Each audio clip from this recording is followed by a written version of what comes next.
Hey everybody, it's Aquila, and this is a Lefty Knitter podcast, knit tube, yarn tube, knitting show on the YouTubes, obviously. And this is episode 174. This is not my typical type of episode because I like to record through the week and put it all together, but this week that just did not happen. So it's going back to old school days, and I'm going to record all in one clip. You ready for this? It could be a total S show. Not sure. Welcome to any new viewers, and welcome back to any of my returning viewers. And I still have not got contacted. I don't think. I need to recheck all my messages for the winner of the yarn from Knit 2 Cultivate 2, and that was telling your favorite sport. And I announced the winner in the last episode, and I don't think I've heard back yet. So if you entered for that, you should go back and check. And I need to go back and check because I'm not quite on top of it to make sure that person didn't message me already. Eek! Sorry if you did. All right. And if you did, and maybe it got lost in the sauce? I don't know. Okay, let's start. Ready? First, I need to thank a viewer, and you know who you are, and Hazel was very, very smitten by the present that came. I'm gonna show it, but I don't want to say names because I didn't ask, and I don't want to be that person. First, she got some sweets, which was they were really, really yummy. She let me try one. But remember how I made my rainbow roll tops?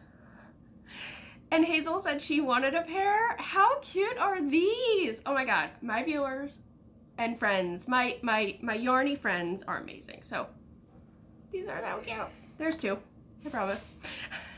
Came with a super cute card with a little fishy, and then also a little sticker and a button.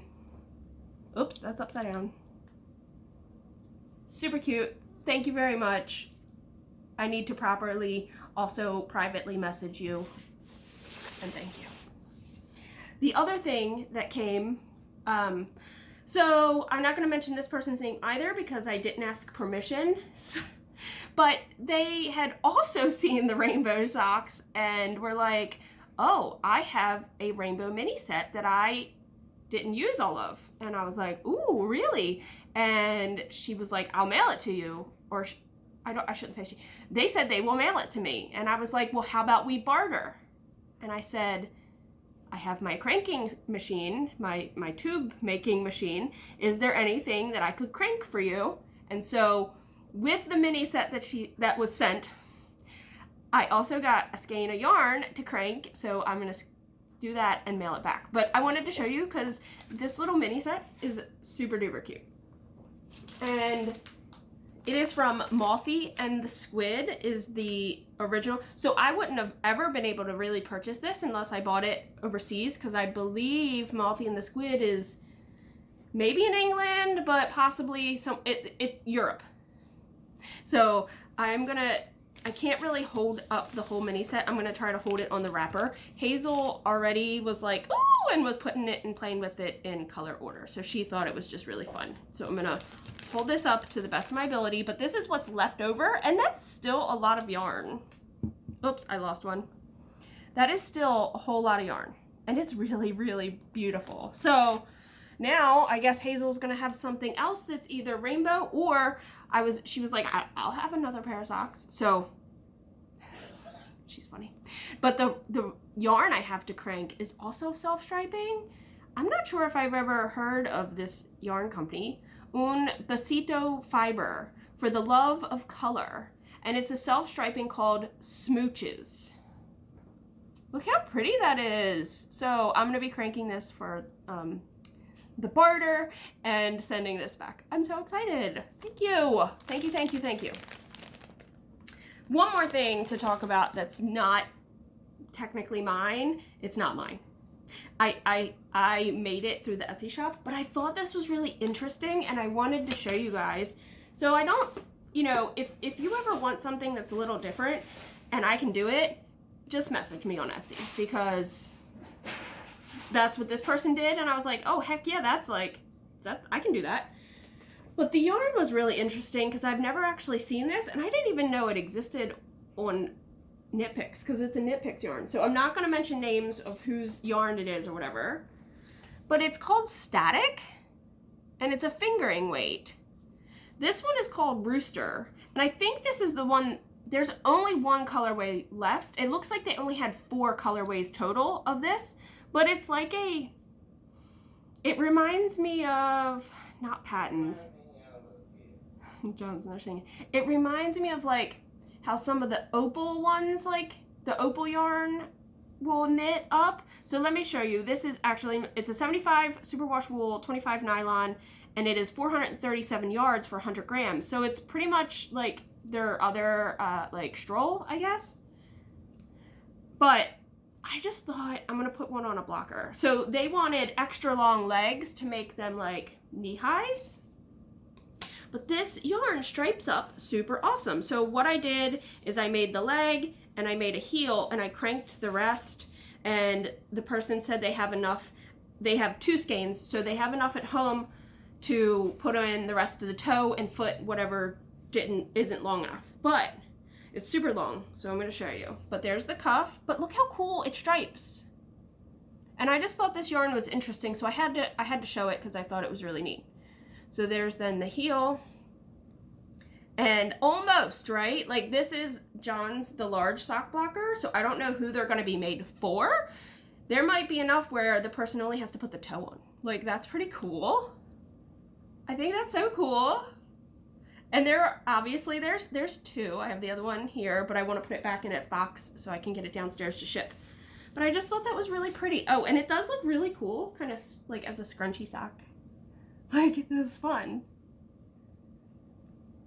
All right, well, I shouldn't say only. So I worked on John's sweater, just the tiniest bit, and I had to take my marker out because I ended up wet blocking just the sleeve. I was a little worried about, I shouldn't be worried because I know my swatch blocked out bigger. But I was worried about the sleeve, so I did wet block the sleeve, and I not aggressively, but I blocked it because I'm sure I could aggressively block it even more. So I think I had already picked up the stitches for the other sleeve when I showed you guys last, but I'm not exactly sure where I was for that. I wasn't far, obviously, because I still am very close to where the waist yarn is, but here's where I picked up. And you can see I only did like 2 or 3 rows. I don't think I actually picked up last time because I think I still had to do the ribbing because I told you guys I needed to have him try it on. So now it is tried. It has been tried on. Yeah, that's right. And it might look a little funky because when I did block it, I pin blocked it, so it has like all the points where I pulled it out. But here it is blocked out, and it fits really, really well. If I can,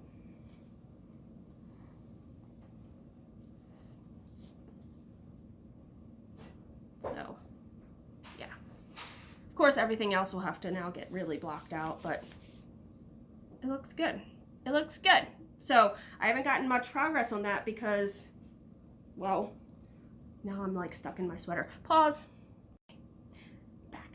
I wanted him to try it on before I went and did the second sleeve. Because if it didn't work out when I blocked it, and I had done both sleeves, I'd have to redo both. But it worked out, so I only have to now knit the second sleeve, and then I'll just reblock the whole sweater when it's done, because it worked out fine. Because I wouldn't have had, you know, if it didn't work out, I would only have to rip 1 sleeve back versus 2. That's where I was going with that. Okay, the most work that I put on was on my Recalibrate top. And it's Shana. I know I said it wrong the last episode. I apologize. We had a talk. I know how it is. We're like, you know, besties with the names of that get mispronounced all the time. So we were just giggling about it in a private message. I worked on that. That's what I put the most work on. And I was wrong in the last episode. Let me just point that out. I was wrong. I did not read ahead in the pattern. That was my own fault. And when I was getting all excited and telling you guys that I was going to do this side different from this side, no, I'm not. Can't do that. I mean, technically I could if I did Intarsia. What? You're holding me. What did you say at the beginning of this? I was wrong. I've never heard that. I've never heard you say Yes, that you before. have. I have totally said that I've been wrong. You're holding raw meat. Go away. I didn't do my homework and I didn't read the pattern. And because I didn't do that, I was just assuming, making an ass of myself, that I could do that. And technically I could. I don't want to give away. I mean, when you see how the next part, you're going to kind of see why I could, or how I could, if you can put it together in your mind, how I could have made the sides differently. But you're knitting the front and back at the same time. And because of that, that means, or I was going to do the front different than the back. God, I don't even remember what I was going to do. I was going to do the front one way and the back another way. But because you're knitting the front and back at the same time on one side, you'd have to do some special, color work changes at the top to make it work. There you go. Does that maybe when you see what I have? Okay, so I have now decided that on this side, I'm gonna do 2 ridges of 3 colors. So it's gonna be a repeating ABC, ABC, ABC, 2 rows of each. So that's what I've started. This side, I haven't decided yet what I'm exactly gonna do, but I have an idea. And my idea is inspired by a husband. No, it's not. He has not decided that. He don't even have a clue what I'm talking about, actually. I rarely do. You rarely do. Okay. It's going to be inspired by I want to call her my friend. I've met her like once in person, but we talk on the interwebs. And so I'm going to do, I think I'm going to do the repeating, it doesn't repeat. I think I'm going to do the sequence of pi. Like the number pi, 3.14, blah, blah, blah, blah, blah, blah, blah. So I'll have 3 ridges, 1 ridge, 4 ridges, and whatever the number is. And it gets all the way to like the number sequence, adding it up, I get to the certain amount of rows that I need to have ridges for. And then I'm gonna go back to the main, this color, and do a little bit before the side pop color. On this side, I'm also going to stop my ABC pattern, and the last C is going to be this color to incorporate that on both sides and the center panels, and then the pops of color under your armpits. Can you say armpits on the internet? Armpits. So right now I have 3 balls of yarn attached to this, I should say. So I apologize if it's difficult to show. Also, I didn't put a stitch marker in, so I don't remember. I remember. I had the front, I had 1 panel done and I had started the second. So that's where I was the last time you guys saw this. So when you have this on, you have a front panel. This is going to be weird to show. So you're going to have a front panel and a back panel. And that's what I meant by, I thought I was going to do my fronts and backs different because you're doing the front and back at the same time, you'd have to do like a sort of color change up here if you wanted to do, and you'd have, that would be way too much yarn management, so I've decided not to do that. So.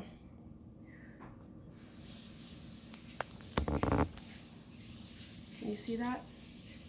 Not the best shirt to have on to show you guys this. But I need to keep going, and like I said, because you keep going, and it's kind of boxy shaped, but you've seen that in the pictures, in the last picture. So I think it looks really cool. I love these colors. I'm really happy with my color choices. So, like I said, it's gonna have just a little bit of this, on one of the last stripes, and then there's that color pop that goes down the armpits on each side. It looks silly, but it's awesome construction. I'm very excited. I also watched Boston Jen had interviewed Shana, and you should go watch that. I will try to remember to link that episode down below. Boston Jen is down Cellar Studio, but this was a video interview, so it's them on video. I know Jen, I think, does audio also, but she does a lot of video also. So she's the one that hosts the pigskin party and the splash pad party. So I like watching her videos. She does a lot of really fun stuff. She makes all different things. So one last thing to show you guys. I decided to bust my loom back out. You can kind of see, maybe you've seen it right here behind me.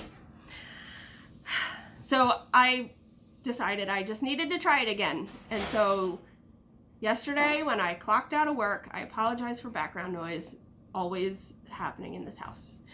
But that's just life. Oh, I'm sorry for cooking. It's just life. They know this. This is a thing. This is us. That's a show. I decided to attempt it again. So I actually watched the video again, the same video, and I was able to warp it correctly this time. So this is the side I'm working from that you're looking at. And I have some hiccups, I'm not gonna lie. Don't mind all the paper. You have to put paper in to even out like your warp threads. So I have gotten that far. I used a thinner version. I don't know if it was actually sugar and cream. I don't remember. But it's a thinner cotton for the warp, and I'm using the thicker sugar and cream, which is a 4 for all my weft. So there we go. I'm doing it, y'all. I have a little bit here because this is going to be the end, and I'm going to start a new one. And this, I need to do the edging, the selvage edge, and I can't remember what they call that. So I have to do that yet, and that's why I have so much still here. I gotta like tap it down, and it'll be fine. But I'm doing it. I know it's not perfect. And I did mess up my warp just a tiny bit, but I remedied it and made it work.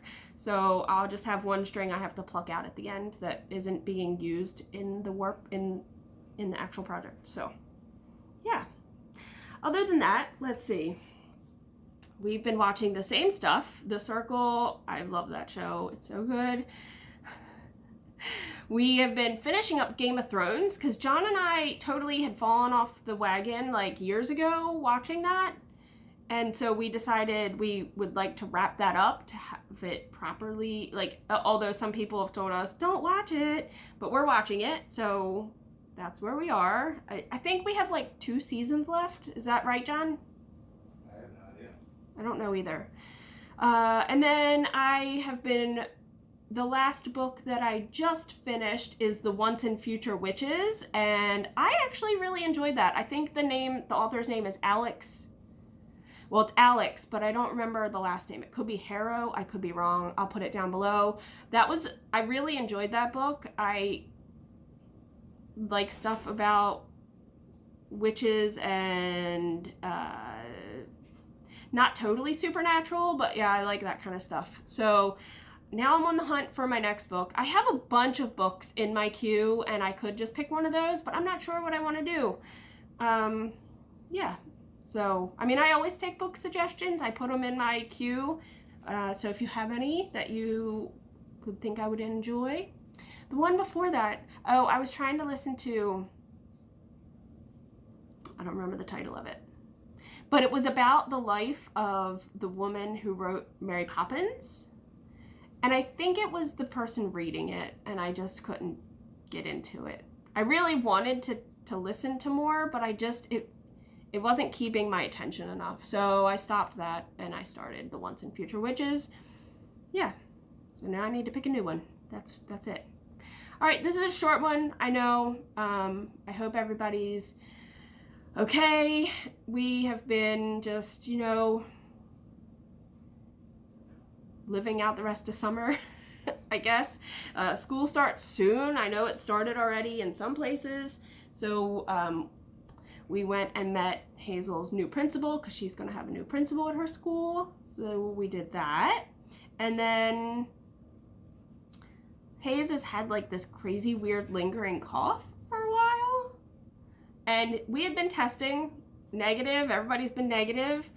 So finally I was like, you know what? I'm just going to send a message to her doctor. And her doctor was like, I want to see her today. And I was like, okay. So we did that. And it's just 2 colds back to back based on all the information I gave her. And yeah, so she still has this cough. And now we have to start using some nose spray. So that's fun. That was a disaster. Until she did it. And then she's like, fine. She used to like think it was hilarious getting saline nasal spray when she was like, a toddler, because you would use that stuff to help them. And she thought it was hilarious. She also thought the nose sucker thing was hilarious. I just thought she'd be totally fine with this, and it was not pretty. Not pretty. So yeah. John and I have just been working our butts off and whatnot. And that's been it. That's why I haven't really recorded, because honestly, everything that I've showed you was really in the except for the Recalibrate, I've been working on that every night. Everything was in the last 2 days, so I didn't really have much to record, but all right. I hope everybody's well, taking care of each other and themselves, and checking in on your loved ones, and just enjoying the rest of the summer. It's much cooler today. There's your weather report, and we are going to a friend's house for a cookout. So if you stay tuned, you'll see John making what is called shotgun shells for the smoker. So if you're interested, stay tuned. All right, until the next episode, knit happy, y'all. Bye. What are you making? Shotgun shells. Shotgun shells, in case you didn't hear that. What are you doing there? What is that in the bowl? Ground beef, ground pork, ground veal. Cheese? Pepper cheese. Barbecue seasoning. Stuffing them into manicotti shells. And then what? Wrap them in bacon and smoke them. Wrap them in bacon. We put them on this fancy rack here, and they go in the smoker. And then you also, at the end, put sauce on them or something? Yeah. Tack them up. All right. There's your non-fibery video for today's podcast.